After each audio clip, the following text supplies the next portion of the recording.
Hello दोस्तों। तो आप लोग कैसे हैं? आई होप कि आप लोग अच्छे होंगे। तो चलिए आज हम शुरू करते हैं अपना जो सीरीज हमारी चल रही थी मॉडर्न हिस्ट्री मेंस के हिसाब से, जो पॉइंट ऑफ व्यू से हम लोग देख रहे थे चीज़ों को। तो जहां हमारा 1920 तक में स्वराजवादी और समाजवादी विचारधारा से स्टार्ट करेंगे, क्योंकि हम जब 1922 में चौरा चौरी कांड हुआ था उसके बाद गांधी जी द्वारा आंदोलन वापस ले लिया गया था, तो उसके बाद की प्रतिक्रिया देखेंगे इसमें। तो हमारा ये पार्ट है दूसरा। पार्ट वन हम ऑलरेडी कंप्लीट कर चुके हैं और पार्ट टू इसके बाद हमारा ये मेंस का सारा हो जाएगा मॉडर्न हिस्ट्री। इसके अलावा हमको कुछ भी देखने की जरूरत। और हम लास्ट में क्या करेंगे कि PYQ को कैसे सॉल्व करते उसका थोड़ा सा वो देख लेंगे, एक दो क्वेश्चन मतलब। तो ये हमारा रहेगा। और तो चलिए शुरू करते हैं। जैसे कि आंदोलन गांधी जी द्वारा 1922 में वापस ले लिया गया, उसके बाद क्या हुआ, जो कुछ नेता थे जैसे CR दास, मोतीलाल नेहरू, अजमल खान, तो वो क्या थे, उनका वो उनको क्या बोला गया, स्वराजवादी बोला गया। क्योंकि इसलिए स्वराजवादी बोला गया क्योंकि उन्होंने गांधी जी के आंदोलन वापस लेने के बाद स्वराजवादियों द्वारा व्यवस्थापिकाओं में अंदर जाना चाहते थे, क्योंकि उनका मानना है कि हम उसके अंदर जाके सरकार के कामों में बाधा डालेंगे और भारतीयों के हितों की वकालत करेंगे। और जो दूसरे थे उनका नाम हम लिखते हैं परिवर्तन विरोधी। इसमें संक्रमण काल में उन्होंने रचनात्मक कार्यों को चलाने के पक्षधर में थे। इसमें कौन से नेता थे, जैसे वल्लभ भाई पटेल, सी राजगोपालाचारी, राजेंद्र प्रसाद, MA अंसारी। ठीक, अब हम इनकी उपलब्धियां देखते हैं कि क्या क्या उपलब्धि क्या क्या कमजोरी थी। तो जैसा कि स्वराजवादियों की क्या उपलब्धि थी, गठबंधन सहयोगियों के साथ मिलकर कई बार वो सरकार के विरुद्ध मतदान किए, जैसे स्थगन प्रस्ताव हो गया, और जो वार्षिक वित्त आता है बजट, उस पर उन्होंने वो किया। दूसरा क्या पॉइंट है, स्वशासन, नागरिक स्वतंत्रता, औद्योगिकरण के समर्थन में उन्होंने सशक्त भाषण दिए। कौन? स्वराजवादी ने। और तीसरा पॉइंट, और एक 1925 में जब विट्ठल भाई पटेल को सेंट्रल लेजिस्लेटिव असेंबली का अध्यक्ष बना दिया गया। एक पॉइंट ये हो गया, एक पॉइंट ये ऊपर वाला हो गया। अब हम एक पॉइंट नीचे आ गया, ये कौन सा हमारा पॉइंट है? पॉइंट है चौथा। 1928 में सार्वजनिक सुरक्षा विधेयक जो आया था उसमें सरकार की पराजय हो गई। क्यों? जो ये थे स्वराजवादी उसका विरोध कर रहे थे। फिर पांचवा पॉइंट, मॉन्टेग्यू चेम्सफोर्ड सुधारों का खोखलापन उजागर कर दिया। हमने कल मॉन्टेग्यू चेम्सफोर्ड सुधार अभी शायद नहीं हुआ, अभी आगे होगा, तो उसमें जो क्या क्या थी सरकार की कमी उसको उजागर की। और छठा पॉइंट है, भेदभावपूर्ण नीतियां जो थी उसके विरुद्ध जोरदार उन्होंने आवाज उठाई। तो ये था। उनमें क्या कमजोरियां थी, तो पहली कमजोरी थी वो पार्टी में घुसपैठ कर रहे सांप्रदायिक जो तत्व थे उसको रोक नहीं पाए। अब मान लीजिए कि वो सरकार में शामिल हो गए, अब सरकार द्वारा क्या किया गया, कुछ सांप्रदायिक तत्व हैं वो कांग्रेस की पार्टी में आते गए, तो वो उसे रोक नहीं पाए। दूसरा क्या है, बंगाल में जो स्वराजवादी थे जमींदारों के विरुद्ध काश्तकार की मांगों का जो समर्थन नहीं किया, वो बस वहीं तक रुक गए, व्यवस्थापिकाओं तक रुक गए। नीचे जो होते हैं ना जमीनी स्तर में, जिस वहाँ काम नहीं किया, जिससे जिसमें कि अधिकांश लोग क्या थे, मुसलमान थे, जिससे मुसलमान क्या हो गए, इनसे खफा हो गए, नाराज हो गए। उसके बाद तीसरा, व्यवधानवादी राजनीति की भी अपनी कुछ सीमाएं हैं। ठीक, मतलब व्यवधानवादी राजनीति का मतलब है कि एक सही तरीके से मतलब वो राजनीति नहीं कर पाए इसमें। क्योंकि ये पॉइंट हमको लिखना नहीं चाहिए, पर हमने इसको लिखा क्योंकि हमको 3 पॉइंट मैक्सिमम कमजोरी के बताने थे। ठीक, चलिए। अब आते हैं जो परिवर्तन विरोधी के क्या रचनात्मक कार्य थे, क्या इनकी मतलब भूमिका थी, इन्होंने क्या मतलब अपना वो दिया सहयोग। इन्होंने खादी के आश्रमों की स्थापना की। दूसरा है चरखा खादी को लोकप्रिय बनाने का कार्य जो गुजरात के खेड़ा और बारदौली में हुआ था, उनमें इनका काम था। और तीसरा क्या है, राष्ट्रीय शिक्षण संस्थानों की स्थापना की। चौथा क्या है, हिंदू मुस्लिम एकता के लिए इन्होंने सराहनीय प्रयास किया था।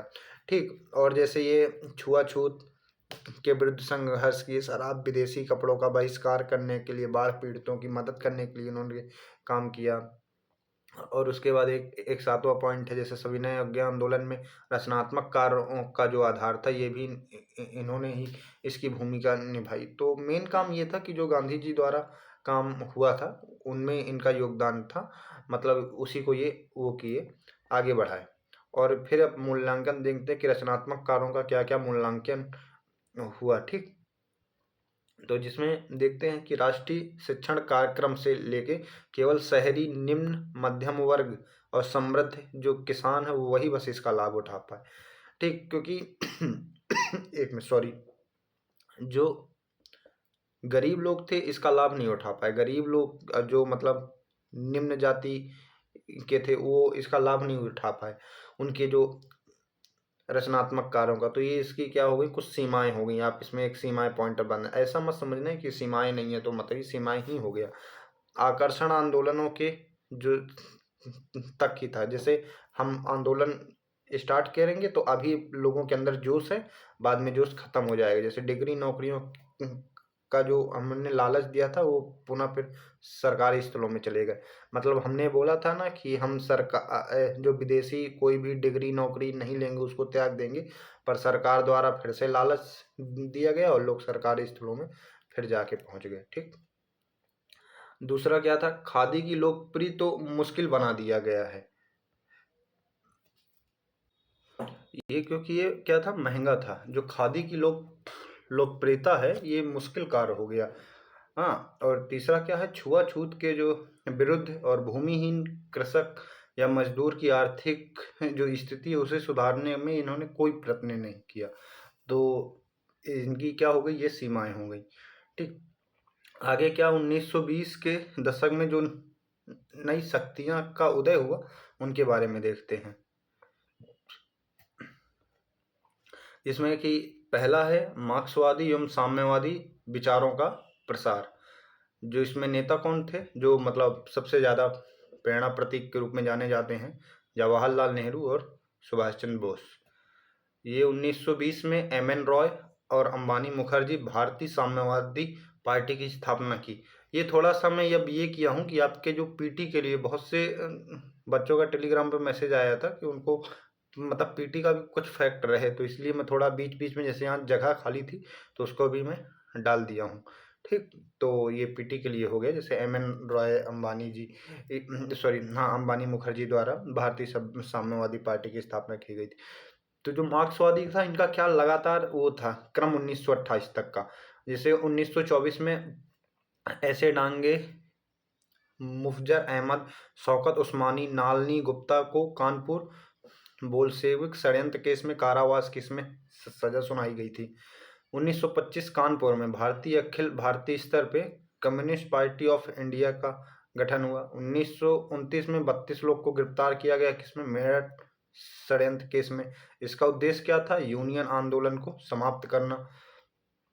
1928 में अखिल भारतीय कामगार और किसान दल। तो मेन चीज इसमें यह है कि जो साम्यवादी एक हाँ, जो इसमें मार्क्सवादी और साम्यवादी का विचारों का प्रसार था। तो उसमें ये कौन नेता थे और इन इसके बाद इन्होंने मतलब मार्क्सवादी और समाजवादी विचारधारा में कौन कौन सी पार्टियों का गठन हुआ, कौन कौन से महत्वपूर्ण केस हुए, कार्य हुए, ये एक उनका वो दिया गया है इसमें क्रम। ठीक, और दूसरा देखते हैं। दूसरा जैसे इसमें था एक भारतीय युवाओं का एक था वर्ग जो सक्रिय हो गया था इसमें। तो पहला ये 1920 के दशक में एक काम हुआ था। तीसरा क्या हुआ था, मजदूर संघों का इसमें साथ में उदय हो गया था। इसके बारे में हम लास्ट में देखेंगे, जब हम क्वेश्चन फ्रेमिंग करेंगे तो उसमें हम देख लेंगे, इसलिए मैं इसको थोड़ा सा छोड़ दिया हूँ अभी। जैसे किसानों का हो गया प्रदर्शन, जातीय आंदोलन हो गया, क्रांतिकारी आतंकवाद और साम्यवाद की ओर उनका जो झुकाव था ये धीरे धीरे बढ़ने लगा। उसके बाद हम क्रांतिकारी जो राष्ट्रवाद का दूसरा है इसका चरण 1924 से लेकर 1934 तक का। ये दो भागों में हम बांट सकते हैं। एक है उत्तर भारत जिसमें HRA जो था 1924 में, और दूसरा यहाँ है बंगाल। बंगाल में क्या है, युगांतर का गुट हो गया, एक हो गया अनुशीलन समिति। ऐसा हम बांट सकते हैं। तो हिंदुस्तान रिपब्लिक एसोसिएशन 1924 जो बना था कानपुर में, इसके संस्थापक थे सचिंद्रनाथ सन्याल, योगेश चटर्जी, चंद्रशेखर आजाद। प्रमुख जो इनकी गतिविधि थी, काकोरी ट्रेन जो 1925 में हुआ था, जिसमें 4 क्रांतिकारियों को फांसी हो गई थी, राजेंद्र लोहड़ी, अफजल उल्ला, राम प्रसाद, बिस्मिल रोशन सिंह। ठीक, तो ये था। और उसके बाद क्या हुआ, अब इसका नाम देखो यहाँ चेंज हो जाएगा, क्योंकि यहाँ सोशलिस्टों का थोड़ा सा इफेक्ट दिखा था इसके अंदर। हिंदुस्तान सोशलिस्ट रिपब्लिक एसोसिएशन इसका नाम दिल्ली में हुआ है। इसके संस्थापक थे चंद्रशेखर आजाद, सहयोगी थे भगत सिंह, राजगुरु, सुखदेव, बुटकेश्वर। ठीक, जो इनकी गतिविधियां थी, वो सेंडर की हत्या 1928 में की गई थी, लाहौर षड्यंत्र केस जिससे चालू हुआ, ये इसकी सबसे महत्वपूर्ण घटना थी। और HRA की महत्वपूर्ण घटना क्या थी, काकोरी ट्रेन में डकैती थी। उसके बाद हम आते हैं बंगाल में। तो बंगाल में युगांतर जो गुट था, इसमें सुभाष चंद्र बोस को मानते थे। ये अपना जो मतलब मार्ग, मतलब ऐसे समझिए जो मतलब गुरु। ठीक, तो ये किसे मानते थे, सुभाष चंद्र बोस में। इनके जो के मतलब वो थे क्या, इन्होंने महान काम किया, अच्छा काम किया। पुलिस जो अधिकारी था उसकी हत्या कर दी 1924 में। और दूसरा सूरसेन के जो नेतृत्व में चटगांव की डकैती हुई, ये उन्होंने अपने टाइम में काम किया। ठीक, और उसके बाद है अनुशीलन समिति, जो JM सेन गुप्ता को अपना गुरु मानते थे, मार्गदर्शन का मतलब स्रोत मानते थे। इसमें उन्होंने क्या क्या किया, क्रांतिकारी में महिलाओं की जो महत्वपूर्ण भूमिका थी, वो हमको अनुशीलन समिति से देखने को मिलती है, जिसमें बीना दास दीक्षांत समारोह में जो वहाँ का गवर्नर था, उसे गोली मार दी थी। तो जैसे एक एग्जाम्पल देना हो तो ये एग्जाम्पल आप आराम से लिख सकते हो। उसके बाद मुस्लिम जो नौ युवा थे, उनकी व्यापक भागीदारी, ग्रामीण क्षेत्रों में क्रांतिकारी चेतना का प्रसार, ये सब चीज हमको किसमें दिखता है, अनुशीलन समिति में। युगांतर गुट में जो सुभाष चंद्र बोस को अपना मार्गदर्शक मानते थे, उनका सिर्फ 2 ही काम था। एक, पुलिस कमिश्नर की जो हत्या करवा दी गई थी 1924 में सूरसेन के नेतृत्व में चटगांव में डकैती। मतलब ये और भी हो सकते हैं छोटे मोटे, पर ये 2 मतलब हाईलाइटेड हैं। ये आप एग्जाम्पल में इनको लिख सकते हैं। इसमें क्या, महिलाओं की महत्वपूर्ण भूमिका थी, साथ में मुस्लिम, ये दोनों पॉइंट इसमें सबसे ज्यादा थे जरूरी। ठीक, आगे बढ़ते हैं। उदय के क्या क्या कारण थे और इनकी प्रमुख गतिविधि, ये तो आपको पता है ना, सेंडर की हत्या जो ये है HSRA हो गया। क्या इसका फुल फॉर्म है, हिंदुस्तान सोशलिस्ट रिपब्लिक एसोसिएशन। ठीक, इसका क्या, लाहौर षड्यंत्र केस में भगत सिंह, राजगुरु, सुखदेव को फांसी हुई थी। केंद्रीय विधानसभा में जो बम फेंका गया था भगत सिंह और बुटकेश्वर दत्त के द्वारा। और तीसरा, वायसराय की ट्रेन को जलाने का चंद्रशेखर आजाद ने जो प्रयास किया था, असफल हो गया था। तो ये था क्या, उदय के कारण थे, जो फिर से क्रांतिकारी गतिविधियां उदय हुई, उसका क्या महत्वपूर्ण मतलब कारण था, जिसके कारण ये फिर से उदय हो गई। असहयोग आंदोलन में जो युवाओं को उससे निराशा हो गई, क्योंकि बहुत हाईलाइटेड रूप से पहले इसे चलाया गया, फिर बाद में क्या किया गया, इसे एकदम से एक मतलब घटना हुई चौरा चौरी, उसके बाद इसे बंद कर दिया गया। तो इसमें युवा इससे नाराज हो गए। दूसरा, सरकार की जो आंदोलन को दबाने की नीतियां थी, वो बहुत खतरनाक था। मतलब गांव के गांव जला देना और लोगों को मतलब जेल भेज देना, आजीवन कारावास, सजाए मौत दे देना। इस वजह से क्रांतिकारियों ने अपना वो किया। और तीसरा क्या, 1917 में रूसी क्रांति की जो सफलता का कुछ इफेक्ट इसमें देखा गया था। और चौथा, जो प्रथम दौर था जिसमें सक्रिय क्रांतिकारी की गतिविधि हुई थी, तो उसका भी इनके ऊपर इफेक्ट देखा गया। उनका जो मतलब उनके जो काम थे जो हो गए थे, तो उनको देख के मतलब इनके अंदर जोश आया। ठीक, अब आते हैं इनकी क्या विशेषताएं और क्या उनकी प्रकृति है जो आंदोलन की, तो उसके बारे में जैसे हमको लिखना होगा तो हम कैसे लिखेंगे। तो जैसे ये क्वेश्चन आएगा तो उसमें हम लिखेंगे लक्ष्य, क्या गतिविधियां थी, सामाजिक आधार क्या था, क्या उसका प्रसार था, क्या पंथ निरपेक्ष था। इसको मैं इसी में समझा दे रहा हूँ, इसके लिए मैं कोई पॉइंट नहीं लिखा, क्योंकि ये जैसे हमने ऊपर जो जो पढ़ा क्रांतिकारी क्रांतिकारी आंदोलन में, तो उनका क्या लक्ष्य था। लक्ष्य था कि जो यहाँ से आज़ादी पाना, पहला तो एक यही सबसे बड़ा था। दूसरा जो उनके द्वारा शोषण होता था इसको कम करना, ये पहला हो गया, ये दूसरा हो गया।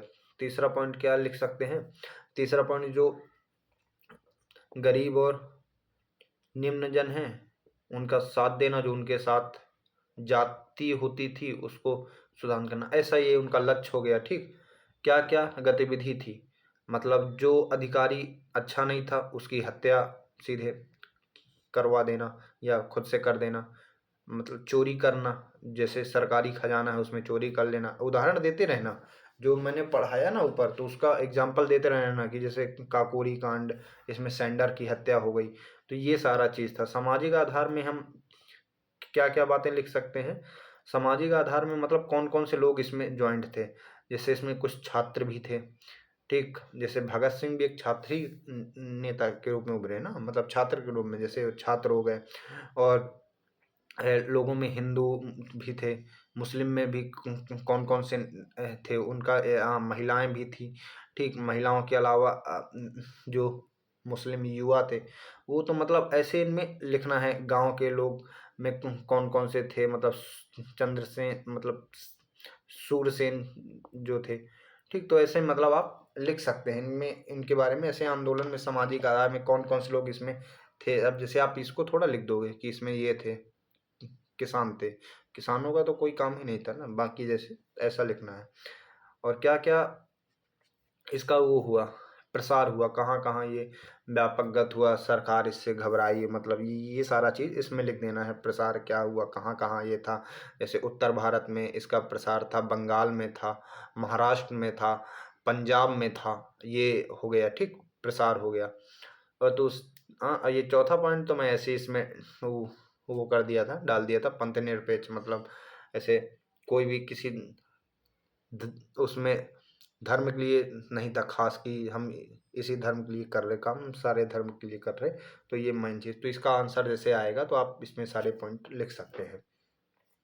उसके बाद शुरू करते हैं सविनय अवज्ञा आंदोलन और साइमन जो कमीशन और नेहरू रिपोर्ट क्या बोलती है। ये तीनों चीज़ हम इसमें देखेंगे, सविनय अवज्ञा आंदोलन, साइमन कमीशन और साथ में नेहरू रिपोर्ट।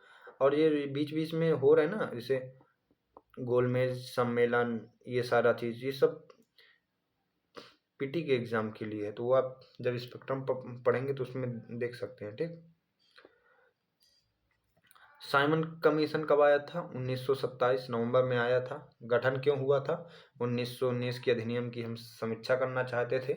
सांप्रदायिक तनाव के वातावरण में मनचाहा जो रिपोर्ट तैयार करना था और दिखाना था, तो उसको था। और ब्रिटिश के जो चुनाव के जो कारण थे, जिसमें लिबरल पार्टी की सरकार की संभावना बनने की थी, जिसलिए कांग्रेस के साथ अच्छे संबंध थे, इसलिए इसका वो कर दिया गया था, गठन कर दिया था। ठीक, आयोग के विरुद्ध क्या क्या प्रतिक्रिया हुई, कांग्रेस द्वारा क्या क्या किया गया और लोगों के द्वारा क्या क्या किया गया। कांग्रेस द्वारा किया गया, मद्रास का जो अधिवेशन 1927 में हुआ था उसमें साइमन का बहिष्कार किया गया। नेहरू के प्रयासों से पूर्व स्वतंत्रता का प्रस्ताव पारित किया गया। कांग्रेस के साथ सभी पार्टी व दल मिलकर इसका विरोध करते थे। ठीक, और जो लोगों का क्या इसमें योगदान था, प्रमुख नगरों जैसे हो गया आपका बम्बई, ठीक, तो वहाँ क्या हुआ था, वहाँ काले झंडे दिखाए गए और नारा क्या दिया गया था, साइमन गो बैक का नारा दे दिया गया था। केंद्रीय विधानसभा में साइमन का स्वागत करने से इनकार कर दिया गया था लोगों द्वारा, ये था। अब आते हैं हम नेहरू रिपोर्ट। नेहरू रिपोर्ट कब आई थी, अगस्त 1928 में आई थी। इसके क्या क्या प्रावधान थे, अब हम इसे देखते हैं। भारतीय संविधान का मसविदा तैयार करने की दिशा में भारतीयों का ये प्रथम प्रयास था।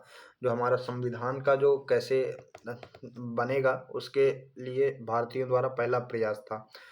भारत को औपनिवेशिक स्वराज का जो था, डोमिनेशन राज्य का स्टेटस की जो मांग थी उसके बारे में था। प्रथम निर्वाचन व्यवस्था का जो पृथक निर्वाचन व्यवस्था था उसका इसमें विरोध किया गया और अल्पसंख्यकों को पृथक स्थान आरक्षित किए जाने का विरोध करते हुए संयुक्त निर्वाचन प्रणाली की हम जो इसमें मांग की गई कि हमको वो नहीं लेना पृथक निर्वाचन व्यवस्था। ठीक, भाषाई आधार पर प्रांतों का इसमें फिर से गठन हो, इसकी हम मांग कर रहे थे। 19 मौलिक अधिकारों की भी इसमें मांग की गई थी और केंद्र और प्रांत में उत्तरदायी सरकार की स्थापना की मांग की गई। ठीक, तो ये हमारे पॉइंट थे। तो जिसमें एक बार और जैसे आपको वो करना है, देखना ऊपर से, तो संविधान का मसौदा तैयार करने में स्टेटस डोमिनेस मतलब स्वराज वाला जो स्टेटस था उससे मांगने की, पृथक निर्वाचन का हम विरोध कर रहे थे, संयुक्त निर्वाचन की मांग कर रहे थे, भाषाई आधारों और प्रांतों का हम लोग गठन की मांग कर रहे थे, जो हमारा 19 मौलिक अधिकारों की इसमें मांग भी देख रहे थे। 19 जो मौलिक अधिकारों की मांग की गई थी, केंद्रीय प्रांत में उत्तरदायी सरकार की स्थापना की मांग की गई थी। ये इसके क्या थे, प्रावधान थे। इसके बाद हम देखते हैं नेहरू रिपोर्ट के विरुद्ध में क्या क्या प्रतिक्रिया हुई। इसमें जिन्ना द्वारा अपनी 14 सूत्री मांगों को लाया गया, जिसमें मुस्लिम अल्पसंख्यक के हितों की रक्षा की गई। युवा नेता इससे दुखी हो गए, जिसमें पूर्ण स्वराज का वो दर्जे की मांग कर रहे थे, पर इसमें स्वराज की स्थापना का वो था, मांग था। ठीक, कांग्रेस मंच से ये प्रस्ताव पारित 1 वर्ष के भीतर हो गया। डोमेन स्टेटस की मांग पूर्ण नहीं हुई तो पूर्ण स्वराज का जो हमारा मांग था ये अब आ जाएगा। जब ये युवा असंतुष्ट हो गए तो इसमें कांग्रेस मंच द्वारा एक प्रस्ताव पारित किया गया कि यदि 1 वर्ष के भीतर सरकार हमारी ये मांग नहीं मानती तो हम फिर इसमें इसको लेके आ जाएंगे, पूर्ण स्वराज की मांग। ठीक, सरकार से सुधारों की मांग की गई तो नेहरू रिपोर्ट के विरुद्ध में प्रतिक्रिया हुई कि सरकार अपने सुधारों के में मांग ले आए। ठीक, उसके बाद देखते हैं कांग्रेस का जो अधिवेशन हुआ था, जो महत्वपूर्ण अधिवेशन थे, कलकत्ता अधिवेशन 1928 में। इसमें सरकार ने डोमिनियन स्टेटस की मांग की, जो 1 वर्ष जो हमने ऊपर पढ़ा है, 1 वर्ष के भीतर ये नहीं होता तो अल्टीमेट सविनय अयोग्य आंदोलन शुरू हो जाएगा। तो सविनय अयोग्य आंदोलन होने में कलकत्ता अधिवेशन 1928 का महत्वपूर्ण योगदान था। फिर एक है लाहौर अधिवेशन 1929, इसमें पूर्ण स्वराज को कांग्रेस ने अपना लक्ष्य बनाया। सार्वजनिक सविनय अवज्ञा आंदोलन को प्रारंभ करने का भी इसमें क्या लिया गया, निर्णय लिया गया। तो अब हम सविनय अवज्ञा आंदोलन देखते हैं जो 1930 से 1934 के बीच में था। इसमें क्या था, इसके क्या क्या कारण थे। तो लाहौर अधिवेशन और गांधी जी की 11 सूत्री मांगों के प्रति सरकार का जो नकारात्मक दृष्टिकोण था, पहला कारण हो गया। नमक का मुद्दा, जो नमक सत्याग्रह था, ये एक मुद्दा था। समाजवादी विचारधारा पर उनका कांग्रेस पे क्या प्रभाव था, वो उसका कारण था। संघर्ष मजदूर किसानों की राजनीतिक जो गतिविधियां थी, ये इसका एक महत्वपूर्ण कारण था। इसमें क्या क्या विशेषताएं थी, गांधीवादी जो रणनीतियां से संबंधित अधिकांश इसमें विशेषताएं आती हैं। जैसे इस आंदोलन का लक्ष्य पूर्ण स्वराज निर्धारित करना, मतलब पूर्ण स्वराज निर्धारित करने का एक लक्ष्य था। विशेषता इसकी जो हम आगे क्षेत्रीय प्रसार में इसमें क्या था, गांव शहर देशी रियासतों जैसे अलवर कश्मीर ये सब जगह था। ठीक, उसके बाद सामाजिक आधार में इसमें क्या था, महिलाएं छात्र किसान पूंजीपति, इसमें सब वर्गों का योगदान था। ठीक, उसके बाद आंदोलन बहुत अधिक संगठित था। पहले ये मतलब ये आंदोलन बहुत ज़्यादा संगठित, मतलब सब चीज़ एक सही लाइन में हो रही थी, डायरेक्शन इनका ठीक था। ठीक, उसके बाद हम देखते हैं रचनात्मक कार्यों की घोषणा। तो रचनात्मक कार्यों की जो घोषणा में इन्होंने क्या किया, किसानों को जो देते थे ब्रिटिश को कर, वो कर देने से मना कर दिया गया और जो नमक कर का विरोध किया गया, और साथ में शराब की दुकानों में क्या दिया गया, महिलाओं द्वारा धरना भी दिया गया, ठीक, रचनात्मक कार्य में। और विधानमंडल में सरकारी नौकरी से त्यागपत्र मांगने की घोषणा की गई लोगों से, तो ये उनका था। रचनात्मक कार्यों में गांधी जी ने हरिजन उत्थान कार्यक्रम को सर्वाधिक महत्व मिला। जो रचनात्मक कार्यों में हरिजन उत्थान का जो कार्यक्रम गांधी जी द्वारा लेके आया गया, वो भी इसमें सबसे ज़्यादा महत्वपूर्ण था। इसके बाद हम पढ़ते हैं दांडी मार्च, जो स्टार्ट हुआ 12 मार्च से 6 अप्रैल 1930। इसमें गांधी जी के नेतृत्व के प्रतिक्रिया स्वरूप तमिलनाडु, मालाबार क्षेत्र, आंध्र प्रदेश, असम एवं बंगाल में नमक कर सत्याग्रह आंदोलन प्रारंभ किया गया था, जिसमें तमिलनाडु से कौन थे, राजगोपालाचारी, ठीक, ये रहे आपके। मालाबार मतलब क्या आ गया, केरल, क्या थे, के केल्पन। आंध्र प्रदेश से डुगीराला बालकृष्ण, और असम से क्या थे, चंद्रा जी थी, ठीक। और उसके बाद हम देखते हैं, ये मतलब एक बेसिक नॉलेज था, मतलब कि आप मतलब इतना ये सब जान ले, ये जैसे एग्जाम्पल लिखने में एक एक ये काम का है, बाकी और इसमें कोई काम का नहीं है। उसके बाद आता है गांधी जी का जो एवन पैक्ट था, मार्च 1931 में हुआ था। इसे हम किस और एक नाम से जानते हैं, दिल्ली पैक्ट के नाम से भी जानते हैं, जिसमें तेज बहादुर सप्रू और जयकर के प्रयासों के बारे में था। इसमें क्या क्या प्रावधान था, सरकार ने कांग्रेस के जो अधिकतर मांगे थी वो मान ली थी, और साथ में कांग्रेस द्वारा आंदोलन को रोकने का भी इसमें प्रावधान था। कांग्रेस द्वारा दूसरे जो गोल मेज सम्मेलन में भाग लेने हेतु इसमें क्या हो गए, रेडी हो गए, सहमत हो गए। गांधी इरविन जो पैक्ट हुआ था, इसके क्या सकारात्मक पक्ष थे। सकारात्मक पक्ष में हम सरकार और कांग्रेस के मध्य बराबरी का समझौता था, और सरकार के कुछ राष्ट्रीय मांगों को मानना, जैसे कि शराब की दुकानों में धरना, और समुद्री इलाकों के जो तटीय इलाकों में नमक का निर्मल। वार्ता एवं समझौते की रणनीति में गांधीवादी जो रणनीति है उसको अपनाया गया, आम लोगों को जिससे राहत मिल सके। ये इसके सकारात्मक पक्ष, ये इसके रहे नकारात्मक पक्ष। नकारात्मक पक्षों में ब्रिटिश सरकार द्वारा जो राहत दी गई, इसका मंदी पे जो इफेक्ट पड़ा था। समाजवादी पृष्ठभूमि के नेताओं द्वारा आंदोलनों को रोकने के बारे में आलोचना की गई, जिसमें कौन थे, जैसे सुभाष चंद्र बोस जी, वो बोल रहे थे कि ये चीज़ सही नहीं है। भगत सिंह सहयोगी फांसियों के मुद्दे को पूर्व सरकार के समक्ष जो रखा नहीं था, मतलब लोगों द्वारा माना जाता है कि गांधी समझौते में भगत सिंह और उनके जो सहयोगी थे उनको जो फांसी हुई थी उसके बारे में बात नहीं रखी गई थी। चौथा पॉइंट क्या है, 1932 में जब दोबारा आंदोलन शुरू हुआ, तब कठोरता पूर्वक सरकार द्वारा उसका वो किया गया था, दबाया गया था, ठीक। उसके बाद आते हैं कराची सम्मेलन, मार्च 1931। जो दिल्ली पैक्ट की जब मंजूरी हो गई थी, उसके बाद कराची का कांग्रेस का 1931 में हुआ था। इसमें दिल्ली पैक्ट को मंजूरी दे दी गई थी। कौन से सम्मेलन में, कराची सम्मेलन में, जिसमें मूल अधिकार, आर्थिक नीति, किसानों एवं मजदूरों के मुद्दों का प्रस्ताव पारित हुआ। अल्पसंख्यक के मुद्दे पर अधिवेशन में गतिरोध पैदा हुआ। अल्पसंख्यक का जो मुद्दा था उसमें इसमें जो लोगों के में मतभेद आया। फिर आते हैं गोलमेज सम्मेलन। इसका क्या उद्देश्य था, भारत में संवैधानिक सुधारों के मुद्दे पर विचार विमर्श करना। विचार करने के लिए ब्रिटिश राजनीतिक दल, भारतीय राजनीतिक दल, देशी रियासतें तथा भारतीय समाज के जो विभिन्न वर्गों के लोगों को एक साथ आमंत्रित करना इसका उद्देश्य था, ठीक। अब बाकी इसमें कितने सम्मेलन हुए ये आपको स्पेक्ट्रम से आप देखेंगे ही कि पहला गोलमेज सम्मेलन, दूसरा और फिर तीसरा। इसमें पहले में और दूसरे में तीसरे में तीनों कौन आए थे, BR अम्बेडकर जो थे, वो तीनों सम्मेलनों में भाग लिया।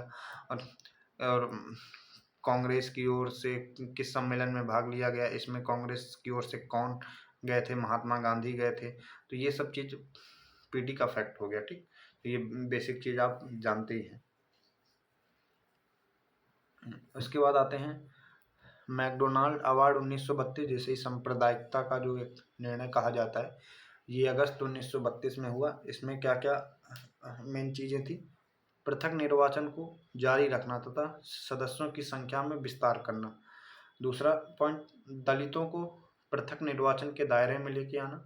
और तीसरा है उत्तर पश्चिम सीमा प्रांत के विधानमंडलों में महिलाओं को आरक्षण की बात करें तो मैकडोनाल्ड अवार्ड 1932 का तो था, इसमें सांप्रदायिकता का भी निर्णय मतलब इसने ही दिया, क्योंकि देखिए पृथक निर्वाचन को इस करता था, जारी करता था, दलितों को भी पृथक निर्वाचन और उत्तर पश्चिम सीमा प्रांत में महिलाओं के लिए भी आरक्षण की बात कर। जब ये आरक्षण हो गया, इनको आरक्षण, इनको आरक्षण, तो ये सांप्रदायिकता का निर्णय, ठीक। पूना पैक्ट जो हुआ था सितंबर 1932 में हुआ था, जो गांधी जी और अंबेडकर के मध्य था, जिसमें राजेंद्र प्रसाद, मदन मोहन मालवीय, एमसी राजा जैसे नेताओं के प्रयासों से यह जो समझौता हुआ, गांधी जी की ओर से एमसी राजा ने समझौते पे हस्ताक्षर किए, ठीक। दोस्तों एक चीज़ और, मैंने अपने ही यूट्यूब चैनल के लिए अभी मतलब एक कंटेंट राइटिंग है जिसकी राइटिंग बहुत अच्छी है, उसको मैं काम करने के लिए रखा हूँ। तो आपसे थोड़ा होगा कि राइटिंग आपको अच्छी मिलेगी, क्योंकि मेरी राइटिंग इतनी अच्छी है नहीं जितनी मैं पेन से लिख पाता हूँ। हिंदी राइटिंग मेरी उतनी अच्छी है नहीं, तो थोड़ा सा मतलब दिक्कत होती है, इसलिए मैं कंटेंट राइटिंग के लिए भी एक लोग को रख लिया हूँ कि अब वो मतलब जो मेरा कंटेंट लिख दिया करेगा, तो इसमें अब आपको आसानी होगी, तो आपको समझने में भी आसानी होगी। इसलिए मैं वो जो नोट्स है, ये तो नोट्स भेज ही दूंगा, इसके बाद जो वो बनाएगा उसको भी मैं आपको भेज दूंगा। और दूसरा था यूपीपीसीएस में जो आरओ का एग्ज़ाम होता है शायद, तो उसके बारे में तो मुझे एक नॉलेज है नहीं, तो उसके लिए मैंने एक टीचर को हायर कर चुका हूँ, जिसने 2 बार मेंस का भी मतलब अपना लिखा है, वो यूपीपीसीएस में भी और मतलब मेंस मतलब आरओ में भी उन्होंने अपना एग्ज़ाम दिया था, तो उनके अच्छे मार्क्स आए थे। तो उनके द्वारा मैं आरओ का भी अब स्टार्ट हो जाएगा बैच, जिसमें आरओ में आपको पीवाईक्यू, अभी तो एग्ज़ाम होने वाला है, तो आपको जो पीवाईक्यू है वो थोड़ा समझा देंगे, ठीक। कैसे सॉल्व करना है वो थोड़ा अच्छे से समझा सकते हैं। तो चलिए आगे बढ़ते हैं। अब इसमें हम देखते हैं सविनय अवज्ञा आंदोलन के पश्चात भविष्य की क्या क्या रणनीतियाँ थी, उस पर क्या क्या होने लगी बहसें। प्रथम जो स्टेज था बहस का, उसमें गांधीवादी विचारधारा का अनुसरण करते हुए रचनात्मक काम किए जाए। ये था कि हम गांधी जी के जो राह पे चलें, और संवैधानिक संघर्ष और चुनावों में सहभागिता थी, जिसका समर्थन Asaf Ali, Sathyamurthy, doctor M.K. Ansari, BC राय और भूला भाई ने किया, ठीक, भूला भाई देसाई। उसके बाद हम तीसरा देखते हैं, तीसरी अवधारणा, इनका क्या मानना था कि वामपंथी विचारों का समर्थन करना, और इसके जो नेतृत्व थे जवाहरलाल नेहरू जी, जहाँ लिखा है JNU तो समझ जाइएगा जवाहरलाल नेहरू। तो मतलब जो इसमें प्रथम स्टेज था उसमें 3 चीज़ें थी। पहला था गांधीवादी हम रचनात्मक काम करें, सीधे उन्हीं की राह पे चले। और दूसरा है कि संवैधानिक संघर्ष और चुनाव में सहभागिता हो। और तीसरी अवधारणा क्या बन गई, वामपंथी जो विचारों का समर्थन दल था, जिसके नेतृत्व जवाहरलाल नेहरू ने की। उन्होंने रचनात्मक कार्यों और संवैधानिक कार्यों को हटा के जो सविनय अवज्ञा आंदोलन को वैसे ही जारी रहने की बात की। तो जो हमारा प्रथम स्टेज में क्या क्या चीज़ें हुई उसको हम 3 भागों में लिख सकते हैं, बांट सकते हैं, ठीक। फिर हम देखते हैं भारत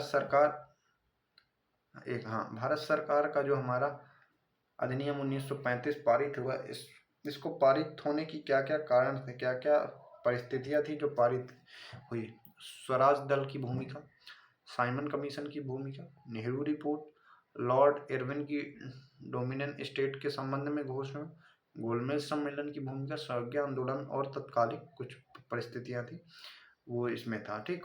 ये प्रस्तावित कहाँ से हुआ, भारतीय अखिल संघ, केंद्र की जो द्विसदनी व्यवस्थिका है, प्रांतीय स्वायत्तता, ठीक, और फिर 3 केंद्र, प्रांत और समवर्ती सूचियां जो थी। इसमें केंद्र के प्रशासन हेतु विषयों का सुरक्षित और हस्ताक्षर वर्ग का विभाजन करना था। प्रांतीय व्यवस्थापिका के सदस्यों का प्रत्यक्ष रूप से निर्वाचन था, ठीक। अब आते हैं इसमें जो दूसरा स्टेज जो हमारा था, दूसरे स्टेज के बहस में कौन कौन सी बातें हुई। नेहरू सुभाष जो कांग्रेस के समाजवादी थे, वो साम्यवादियों को सत्ता में भागीदारी का विरोध कर रहे थे कि जो कांग्रेस में समाजवादी साम्यवादी की सत्ता आए, ठीक, या उसका तो विरोध कर रहे थे। दूसरा है वामपंथियों ने गतिरोध को समाप्त करने के उद्देश्य से परिषद में अंदर जाने का प्रस्ताव रखा, ठीक, ये वामपंथियों द्वारा हुआ। तीसरा क्या था, गांधी जी के आरंभ में सत्ता में भागीदारी का विरोध किया, लेकिन बाद में अपनी अनुमति दे दी। जो गांधी जी ने सत्ता में जो लोग जाना चाहते उसका पहले उन्होंने भागीदारी का विरोध किया, लेकिन बाद में अपनी अनुमति गांधी जी द्वारा दे दी गई, ठीक। चौथा क्या है, कांग्रेस का जो लखनऊ का अधिवेशन हुआ था 1936 में, ये भी इसी स्टेज में हुआ था। और जो फैजपुर का 1937 में हुआ था, चुनाव लड़ने के लिए निर्णय लिया गया, ये भी इसी स्टेज में हुआ, ठीक। इसके बाद आते हैं प्रांतों में हम कांग्रेस का शासन, जिसमें मंत्री और पदाधिकारियों को गांधी जी का क्या क्या परामर्श था, जिसमें पद का इस्तेमाल ब्रिटिश शासन द्वारा निर्धारित अपेक्षानुरूप नहीं होना चाहिए, जैसे वो अपेक्षा का तो वैसा नहीं हो।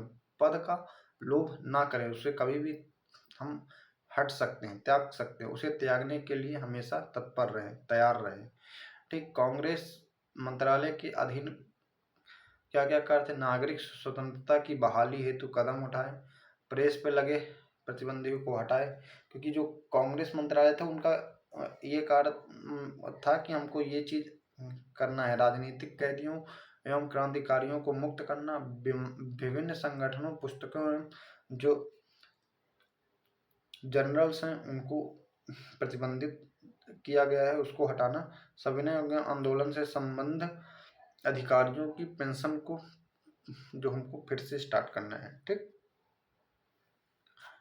उसके बाद हाँ, उसके बाद हम आते हैं स्वतंत्रता एवं जो हमारा विभाजन हुआ था 1939 से 1947 का दौर देखते हैं, जिसमें द्वितीय विश्व युद्ध के क्या परिणाम स्वरूप राष्ट्रवादी जो प्रतिक्रिया थी, कांग्रेस का हरिपुरा और त्रिपुरी का अधिवेशन हुआ था, और स्वतंत्रता प्राप्ति के तरीके एवं अन्य को लेकर गांधी जी एवं सुभाष के मध्य जो भिन्नता आ गई, मत की भिन्नता हो गई थी, और फॉरवर्ड जो ब्लॉक का इसमें गठन किया गया, ठीक। द्वितीय विश्व युद्ध के पूर्व संध्या पे कांग्रेस की क्या क्या स्थिति थी। कांग्रेस की स्थिति, पहले कांग्रेस में ब्रिटेन को सहयोगी करेगी, युद्धोपरांत भारत को स्वतंत्रता प्रदान की जाएगी, और दूसरा है अतिशीघ्र केंद्र में किसी प्रकार की वास्तविक एवं उत्तरदायी सरकार की स्थापना की जाएगी, ठीक। एक ये रहा, एक ये रहा।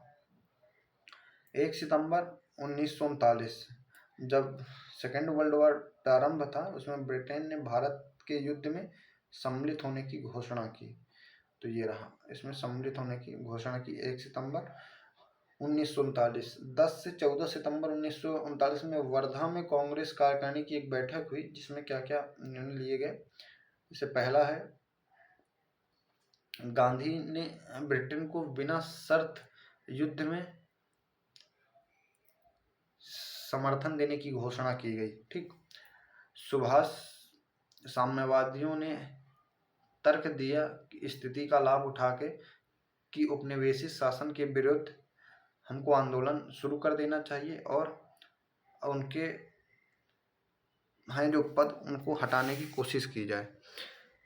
यानी कि इसमें वर्धा में कांग्रेस कार्यकारिणियों की जो बैठक हुई थी, उसमें पहला तो था गांधी जी ने ब्रिटेन को बिना शर्त युद्ध में सम्मिलित होने की घोषणा की, ठीक। और दूसरा क्या था, सुभाष चंद्र और जो साम्यवादी का क्या इसमें उनका मन था कि हम इसका लाभ उठाएं और आंदोलन को फिर से स्टार्ट कर दें। ठीक।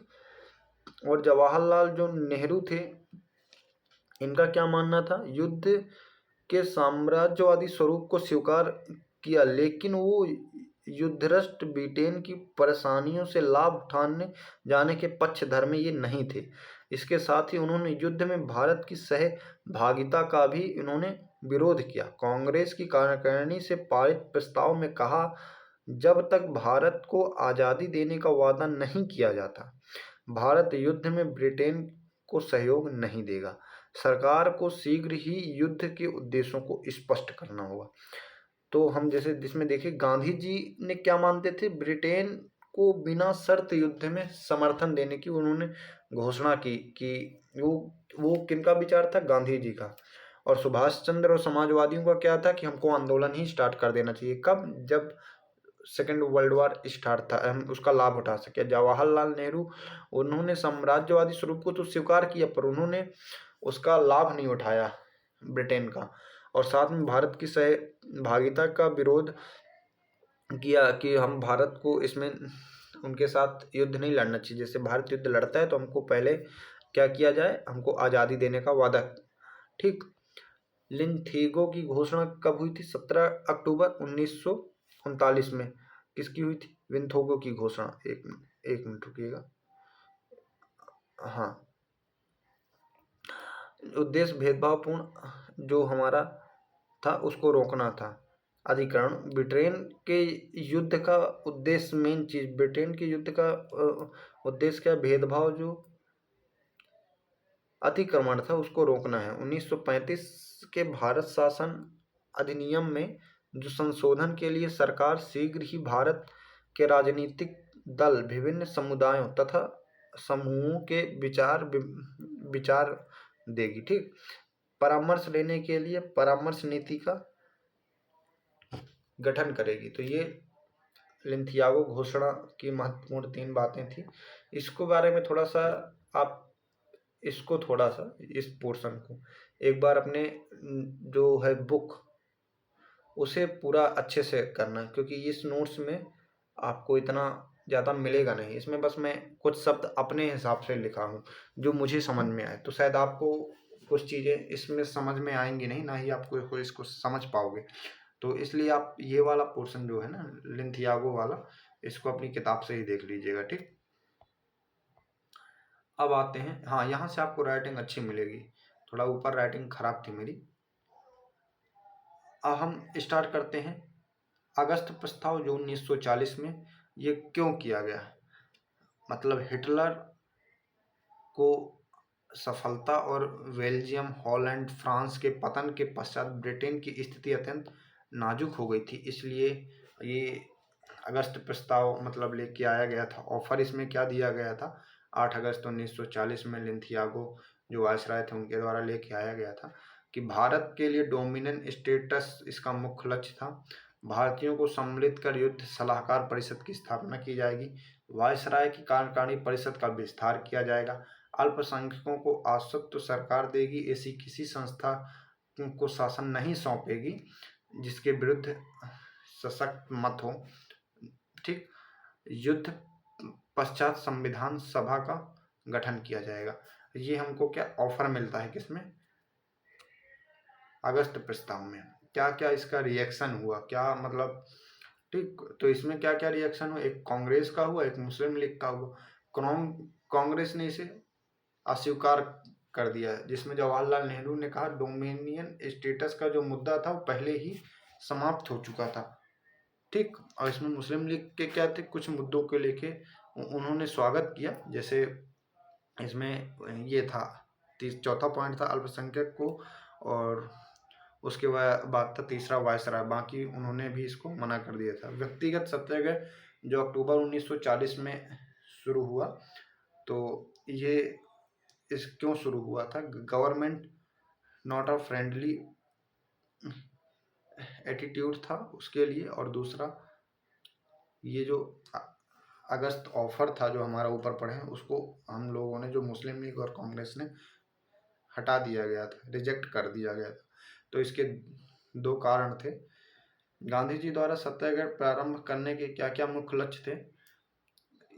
यह प्रदर्शित करना राष्ट्रवादियों के धैर्य का अर्थ उनकी दुर्बलता से नहीं लगाया जा सकता, और ये साथ में यह व्यक्त करना कि यह लोग युद्ध के पक्षधर में नहीं है, भारत के लोग युद्ध के पक्षधर में नहीं है। कांग्रेस के मांगों को शांतिपूर्वक स्वीकार करने के लिए सरकार को एक और मौका मिल गया है। ठीक, ये इनका मुख्य लक्ष्य था।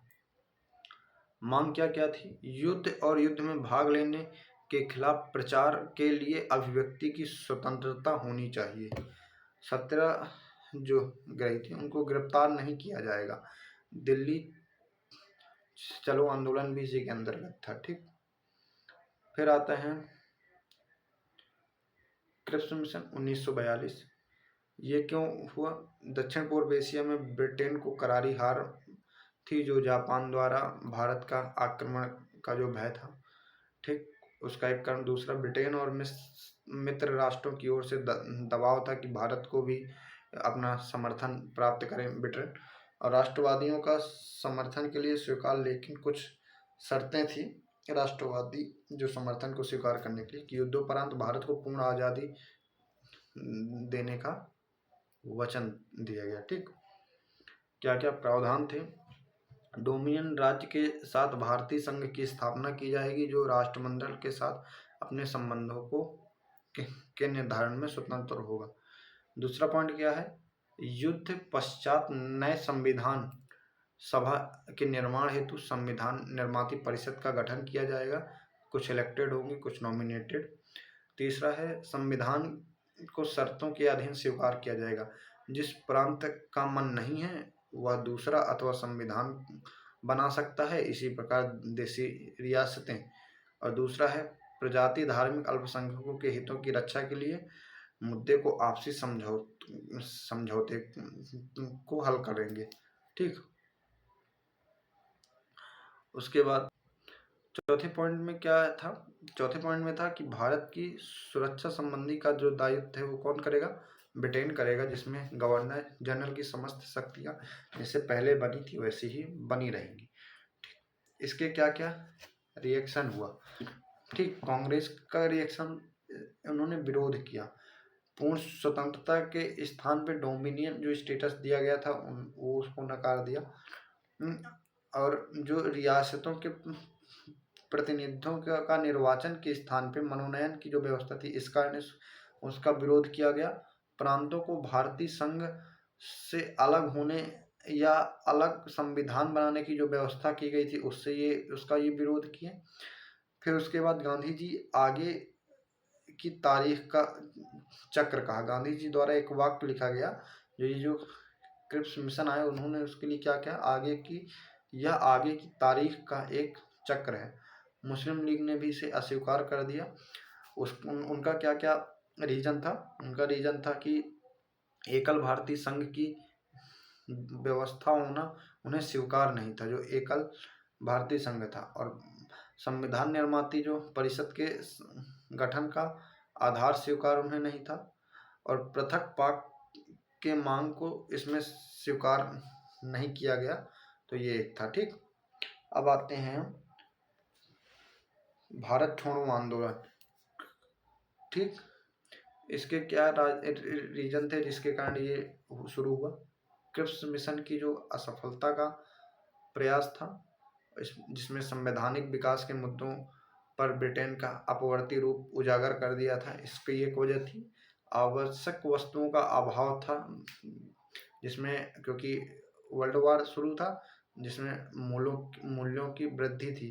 ठीक, महंगाई ज़्यादा थी। ब्रिटेन के पतन के समाचार ने असंतोष को इसमें उजागर किया। इच्छा शक्ति भारतीयों की जगाई। ठीक, चौथा पॉइंट था निराशा के कारण। जापानी आक्रमण का जनता द्वारा कोई भी प्रतिरोध न करने से आशंका से राष्ट्रीय आंदोलन के नेताओं को इसके द्वारा संघर्ष प्रारंभ करना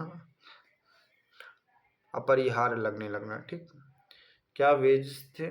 सार्वजनिक हमले, भूमिगत गतिविधियां, समांतर सरकारें, सतारा, बलिया, तामलुक में ये जो इस्टेब्लिश हुई, वो सारा था। बाकी अब ज़्यादा कुछ बचा नहीं, थोड़ा ही बचा है। जैसे राजगोपालाचारी फॉर्मूला 1944 में लेके आया गया था। मुस्लिम लीग को तुरंत भारतीय स्वतंत्रता आंदोलन का समर्थन करना चाहिए और अंतरिम सरकार के सहयोग को प्रदान करना चाहिए। युद्ध के उपरांत मुस्लिम बहुसंख्यक क्षेत्रों को आत्म निर्धारण का अधिकार प्रदान किया जाए। देश के विभाजन की स्थिति में रक्षा, वाणिज्य और दूरसंचार इत्यादि मुद्दों का संचालन एक ही केंद्र से किया जाए। जिन्ना ने फॉर्मूले को स्वीकार कर दिया क्योंकि कांग्रेस द्विराष्ट्र के सिद्धांत को स्वीकार कर ले। ठीक, उसके बाद आता है देसाई लियाकत समझौता, जिसमें केंद्रीय कार्यकारिणी में कांग्रेस और मुस्लिम लीग दोनों का समान प्रतिनिधित्व, 20% स्थान अल्पसंख्यकों के लिए आरक्षण किया जाए। वेबल योजना के बारे में देखते हैं। इसको शिमला सम्मेलन जून 1945 के रूप में जानते हैं। ये क्यों आया था, क्या इसका रीजन था? 1945 के मध्य में इंग्लैंड में जो चुनाव आयोजित हुए थे उसका एक कारण है। विभिन्न राष्ट्रों द्वारा ब्रिटेन पर दबाव, सरकार भारतीयों की ऊर्जा की जो दिशा उसे मोड़ना चाहती थी। इस योजना में क्या क्या था? सभी सदस्य भारतीय होंगे। अपवाद जी कमांडर इन चीफ जो गवर्नर जनरल है उसके बारे में बस है। और परिषद में हिंदू मुस्लिम की संख्या बराबर रखी जाएगी। गवर्नर जनरल का जो वीटो वो समाप्त नहीं किया जाएगा, परंतु उसका प्रयोग करना आवश्यक नहीं होगा। उसके बाद क्या था? पुनर्गठन परिषद जो 1935 के अधिनियम के ढांचे के तहत अंतरिम सरकार के रूप में कार्य करेगी। राजनीतिक दलों का एक संयुक्त सभा आहूत की जाएगी ताकि कार्यकारिणी नियुक्तियों के लिए सर्वसम्मत सूची प्रस्तुत की जा सके। इसमें क्या क्या रिएक्शन हुआ? ठीक, इसमें रिएक्शन हुआ कांग्रेस का कि उन्होंने इसका विरोध किया। इसका प्रयास है कि कांग्रेस की छवि विशुद्ध स्वार्थ हिंदू दल बन के रह जाए। अब मांग रखी कि अपने सदस्यों के मनोनयन में सभी संप्रदाय के सदस्यों को मनोनीत कर सके। और दूसरा क्या है? मुस्लिम लीग चाहती थी मुस्लिम लीग समस्त मुस्लिमों का प्रतिनिधित्व माना जाए। वायसराय की सूची में मुस्लिम लीग के बाहर का कोई सदस्य ना हो। ठीक, मेन इवेंट जो 1945 में हुआ था, तो ब्रिटेन में श्रमिक दल का सत्ता में आना, वैश्विक शक्ति समीकरण में परिवर्तन, आज़ाद हिंद फौजी के युद्ध बंदियों के लिए जनता का जो दबाव, 1946 चुनाव में केंद्र और प्रांत व्यवस्थापिका, संपूर्ण एशिया में साम्राज्यवाद की विरोधी लहर, आज़ाद हिंद फौज के सैनिकों पर मुकदमा चलाने जाने पर 1 नवंबर जो 1945 में हुआ एक ये था। और भारतीय शाही सेना के नाविक की हड़ताल जो 18 फरवरी 1946, ये जो है होता है ना क्रम, ये कभी कभी पीटी में पूछ लेता है, तो ये चीज़ थोड़ा सा देख लेना, याद रखना। अब आते हैं कैबिनेट मिशन। ये फरवरी 1946 में हुआ। ये क्यों हुआ, इसके क्या रीजन थे मतलब शुरू होने के? राष्ट्रवाद का प्रवेश, वफादार अनुभाग और नौकरशाही में राष्ट्रवाद प्रवेश, सुलह और दमन की ब्रिटिश नीति काम नहीं आई इसमें, और सेना के हड़तालें जो थी ब्रिटिशों द्वारा सेना का समर्थन खोने का जो उन्हें था डर। ब्रिटिश की पेशकश के बाद केवल स्वतंत्रता ही पेशकश रह गई थी। कांग्रेस विद्रोह का था उन्हें डर, और भारत के अंग्रेजों का चेहरा बचाकर बाहर निकलना चाहते थे। तो ये एक मेन हो गया। ठीक, इसमें क्या क्या प्रावधान थे? प्रावधान था कि पाकिस्तान का प्रस्ताव उन्होंने अस्वीकार कर दिया। मौजूदा विधानसभाओं के 3 समूह बांटे, ABC मतलब ऐसे करके, जो मौजूदा विधानसभाओं का था। 3 स्त्री कार्यकारिणी व्यवस्थापिका थी, संघ की, प्रांत की, देशी थी। 3 विधानसभाएं संविधान सभा के सदस्यों का चयन करेगी। रक्षा, विदेश एवं संचार के लिए एक सामान्य केंद्र की व्यवस्था थी। ठीक, प्रांतों को स्वायत्त तथा अवशिष्ट शक्तियां थी। देशी रियासतें उत्तराधिकारी सरकार या ब्रिटिश सरकार से समझौते करने हेतु स्वतंत्र हैं। भविष्य में प्रांतों को समूहों या संघ में सम्मिलित होने की छूट दी। रिएक्शन था, कांग्रेस ने तर्क दिया कि ये जो समूहीकरण का वैकल्पिक विषय है, और मुस्लिम लीग ने दिया कि समूहिक जो करण है ये अनिवार्य नहीं है, पर इसमें इन्होंने स्वीकार कर लिया था किसने, मुस्लिम लीग। ठीक, अब देखते हैं सांप्रदायिकता क्या, मतलब सांप्रदायिकता का क्या रीजन था भारत में। एक क्वेश्चन बनता है कभी कभी कि सांप्रदायिकता के उदय और विकास के बारे में। सांप्रदायिकता तीन प्रकार: सांप्रदायिकता, राष्ट्रवाद, उदारवादी राष्ट्रवाद, चरम और उग्रवादी संप्रदायवाद। तो मतलब इसके तीन रीजन है: emergence out of mass mobilisation, popular participation की वजह से। सांप्रदायिकता उदय के कारण क्या थे? सामाजिक और आर्थिक कारण, फूट डालो शासन करो की नीति, भारतीय इतिहास लेखन द्वारा सांप्रदायिकता को बढ़ावा, सामाजिक सुधार आंदोलनों का पार्श्व प्रभाव, वहाबी और शुद्धि आंदोलन, उग्रवाद का पार्श्व प्रभाव, बहुसंख्यक समुदाय की सांप्रदायिक राजनीति। ठीक, अब यहाँ से देखते हैं कि ब्रिटिश शासन के दौरान जो सिविल सेवाओं का विकास था उसके बारे में। ठीक, तो उसमें हम देखते हैं सबसे पहले सिविल सेवाओं के विकास में शुरुआती हुई है। लॉर्ड कॉर्नवालिस ने ईस्ट इंडिया कंपनी में पहले प्रशासक के तौर में नौकर बहुत भ्रष्ट हुआ करते थे, जिसके कारण से इसे शुरू किया गया था। 1773 से 1793 के बीच संसद ने सिविल सेवाओं की शिक्षा प्रशिक्षण पर ध्यान नहीं दिया गया था इस बीच में, उसके बाद से ध्यान देना स्टार्ट हुआ। कॉर्नवालिस जो था उसमें 3-4 चीज़ें बताई, जिसमें सिविल सर्विस की पूर्ण यूरोपीकरण की नीति का पालन किया, वेतन में वृद्धि किया, जो उपहार रिश्वत अधिकारी लेते थे उसे प्रतिबंधित किया, और ये उसके लिए सशक्त कानून बनाए। पदोन्नति जो किसके आधार पर की जाएगी? वरिष्ठता के आधार पर की जाएगी। ठीक, कॉर्नवालिस का 1793 का चार्टर था।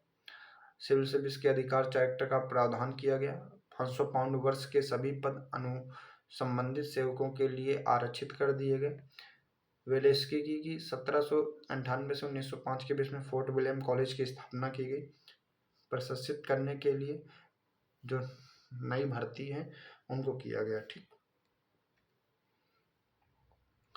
अब इसके बाद ये वही है कि 1893 का चार्टर 53-58, इसमेमें क्या क्या था? खुली प्रतियोगिता लाई गई। तो ये थोड़ा सा फैक्ट है, इसे आप देख लीजिएगा।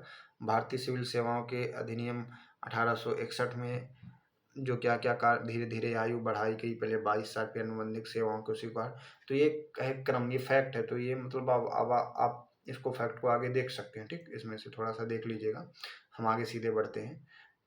तो ये तो हो गया। अब यहाँ से हम जैसे क्वेश्चन आ जाए कि भारत में ब्रिटिश पुलिस प्रणाली का विकास, अब हम मेन चीज़ इसी में आते हैं। बाकी तो हमारा ये जो हो गया, अब जो जितना करना था हमने मेंस के हिसाब से कर लिया। अब सीधे आंसर राइटिंग का जैसे आएगा तो हम कैसे करेंगे? तो अब आपको आंसर राइटिंग के लिए लिखना है। ठीक, तो जैसे आंसर राइटिंग के लिए पहले तो आप एक इंट्रो लिखेंगे। तो इंट्रो में यही सब बताएंगे, पूर्व औपनिवेशिक भारत में क्या क्या था, कुलीन तंत्र थी, वहाँ पुलिस दक्षता का अभाव था, फिर बंगाल में। तो मतलब एक क्रम की वजह से मैंने ऐसे बना के लिख दिया हूँ। तो ये तो इंट्रो हो गया। आप पहले क्या लिखेंगे? इंट्रो लिखेंगे। फिर उसके बाद क्या क्या शुरुआती स्टेज में वारेन हेस्टिंग ने किया उसके बारे में कुछ बता देंगे, कॉर्नवालिस। फिर वही क्रम आ गया कि 1774 से हम नीचे 1947 तक या 1902 तक जाएंगे, जहाँ जहाँ ये सारी चीज़ें लाइन बाय लाइन है, उन चीज़ों को हम इसमें लिखते चलेंगे, बयां करते चलेंगे। उसके बाद जिसमें भारतीय न्यायपालिका का विकास आ गया। तो इसको आप देख सकते हैं, ये लास्ट में क्वेश्चन है, इसमें ज़्यादा कुछ खास है नहीं। तो इसको आप देख लेंगे तो आपका काम हो जाएगा। तो इसमें ज़्यादा और कुछ है नहीं। इसके बाद आपका ये पूरा ख़त्म होता है, ब्रिटिश की प्रशासनिक नीतियाँ हैं। तो ये आप PDF से ही देख लेंगे, क्लास से ही देख लेंगे। मैं आपको ऐसे ऊपर ऊपर से दिखाई दे रहा हूँ, जैसे ब्रिटिश प्रशासनिक की आर्थिक नीतियों का क्या क्या इफेक्ट हुआ, प्रभाव हुआ, इसे थोड़ा सा देख लेते हैं हम लोग। क्या क्या इफेक्ट हुआ इसमें? एक तरफा मुक्त व्यापार की नीति हुई। 1853 का चार्टर एक्ट, रेलवे नेटवर्क, बाजार सस्ते मशीन निर्मित आयात से भरा था। औद्योगिकरण की दिशा में कोई प्रयास नहीं, गांव की ओर गमन हो गया। कृषकों की बढ़ती दरिद्रता, पुरानी जमींदारों की तबाही, भारतीय कृषि का वाणिज्यिकरण, आधुनिक उद्योगों का विकास, अकाल और निर्धनता, राष्ट्रीय बुजुर्गों का उदय। ठीक, ये इसके इफेक्ट थे, मतलब ये क्यों हुआ।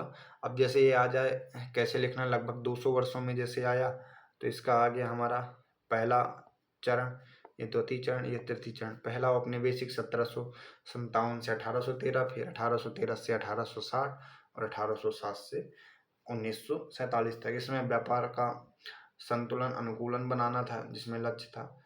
इसमें दूसरा भू राजस्व के उपयोग में आर्थिक नीति था। दूसरा व्यापार, चौथा उद्योगों को नुकसान जो हुआ था। ये पहला चरण। ऐसे ही दूसरे चरण में आ गया उद्योग, व्यापार, भू राजस्व, भारत बाजार में कच्चे माल में स्वतंत्रता के लिए। तीसरे में उनका सिर्फ काम क्या था, मुनाफा कमाना और लाभ अर्जित करना, बाजार और कच्चे मालों को लेना, आधुनिक उद्योगों का विकास इसमें था। ठीक, जैसे इसी में पूछ ले महिलाओं के बारे में, तो इसको 200 वर्षों में कैसे लिखेंगे। तो अब मैं यहाँ से बस पीवाई क्यों है ये, मैं इसको शॉर्ट नोट्स में अपने लिखूँ। जैसे सामाजिक धार्मिक सुधार आंदोलन, निम्न जाति आंदोलन, भारतीय राष्ट्रीय गैर में और संविधान में हम कैसे 200 वर्षों में लिखेंगे। तो एक जो होता है ना हमारा क्रम की, पहला, फर्स्ट, सेकंड, थर्ड, फोर्थ, तो ऐसे जो क्रम है उसको हम लिख देंगे। ऐसे जैसे आ गया भारतीय राष्ट्रीय आंदोलन में महिला, छात्र, विदेशी, कुछ भी ऊपर आ जाए, मतलब आपको मेन चीज़ है ऊपर यहाँ कुछ भी दे दिया जाए, राष्ट्रीय आंदोलन में इनकी भूमिका लिखना है, तो बस ये रहेगा क्रम, क्रम मत भूलना, ऐसे लिख देंगे बस। 1857 में क्या था, फिर कांग्रेस में क्या था, मार्क्सवादी में इनका क्या योगदान था, क्रांतिकारी में क्या योगदान था, अन्य में क्या था, इसका उदाहरण दे देंगे। ऊपर लिखेंगे हम यहाँ इंट्रो, ये सब क्रम बताते चलेंगे, पहला पॉइंट, दूसरा, तीसरा, चौथा, पांचवा, फिर लास्ट में आ जाएंगे कंक्लूजन। तो ये आ गया राष्ट्रीय आंदोलन की। में किसी का भी पूछ ले, ऐसा नहीं है कि सिर्फ महिला, छात्र, विदेशी, मजदूर, किसान, पूंजीपति, जनजाति, कोई भी हो, बस क्रम यही रहेगा, क्रम मत भूलना।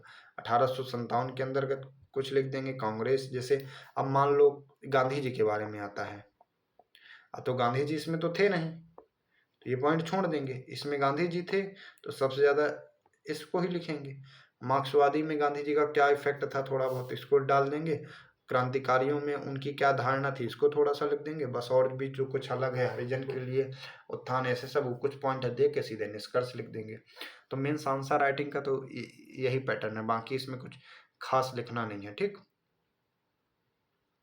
जैसे किसान आंदोलन भी हुआ, तो इसमें कितने स्टेज हुए, तो हम इसके बारे में भी ऐसे ही करेंगे। किसान आंदोलन का जो है चरण 1, 2, 3 चरण में बांटेंगे। अब कहाँ से कहाँ पूरा बांट रहा है तो उसको हम लिख देंगे। अधिकांश किसान आंदोलन विद्रोह का एक भाग था। ये जैसे ये सब इंट्रो वाला पार्ट है, महत्वपूर्ण जो किसान आंदोलन हो गए, और उसके बाद इनकी क्या क्या प्रकृति थी, ये कारण क्या था, लक्ष्य क्या था, ये सारा चीज़ इसमें लिखना है। इसमें इसके बाहर और कुछ नहीं है, बाकी ये देख लीजिएगा आप। ठीक, और इसमें क्या क्या एक एक आंदोलन हुआ, बस हो गया। इसके बाद क्या, मार्क्सवादी। तो मेन चीज़ ये जो किसान आंदोलन है ना, इसको भी हम इसी के अंतर्गत आराम से लिख सकते हैं। तो बस आप इसको थोड़ा सा वीडियो रोक के अपना एक बार देख लीजिएगा, मैं आपको थोड़ा सा दिखाई दे रहा हूँ। जैसे ये रहा किसान आंदोलन, ये रही इसकी प्रकृति, ये रहा चंपारण, ये आपका यहाँ, उसके बाद हो गया बस। इसके अलावा मॉडर्न हिस्ट्री यूपीएससी मेंस के हिसाब से बस हो गया, इतना ही है। बाकी इसके अलावा आपको कुछ भी चीज़ देखने की ज़रूरत नहीं है। इतनी नोट्स है, नोट्स को आप खुद से लिख सकते हैं, पर मैं यही आपको बोलूँगा कि आप सबसे पहले स्पेक्ट्रम को पढ़ें।